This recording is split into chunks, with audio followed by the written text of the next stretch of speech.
अस्सलाम वालेकुम नाज़रीन, आप देख रहे हैं इन्फो विद ज़ीशान और मैं हूं आपका होस्ट ज़ीशान खान मागरे। दोस्तों, जैसा कि आप सबको मालूम है कि T20 वर्ल्ड कप आ रहा है और पाक भारत मैच एक बार फिर से होने जा रहा है। जी दोस्तों, मैं आपको बताता चलूं कि T20 वर्ल्ड कप के लिए जो मैच है पाकिस्तान और भारत का, उसकी टिकट्स हाथों हाथ फ़रोख्त हो गई हैं।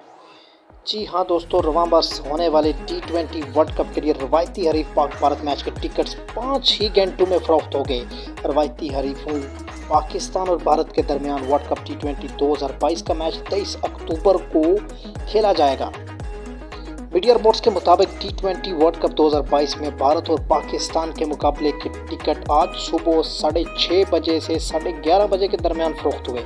इसके बाद ICC की सोशल मीडिया अकाउंट्स पर ट्वीट के जरिए बताया गया कि भारत और पाकिस्तान के दरमियान होने वाले मैच की टिकट्स फरोख्त हो गए हैं। मीडिया रिपोर्ट्स के मुताबिक शायकीन क्रिकेट ने पाक भारत मैच की एडवांस बुकिंग करवाई हुई थी और इवेंट के 2 लाख से ज़ायद टिकट्स एडवांस बुकिंग पर फरोख्त हो गए।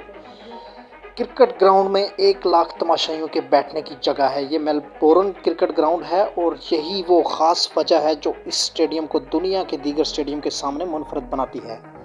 तो दोस्तों, उम्मीद करता हूँ आप पाक भारत इस टाकरे के लिए एक्साइटेड होंगे जिस तरह मैं एक्साइटेड हूँ। क्रिकेट को खेल ही समझा जाए तो बेहतर होता है। मज़ीद ऐसी अपडेट्स के लिए आप मेरा YouTube channel info with Zeeshan subscribe कीजिए और बेल आइकन पे भी प्रेस कीजिए ताकि मेरी आने वाली वीडियोस आपको बर वक्त मिलती रहें।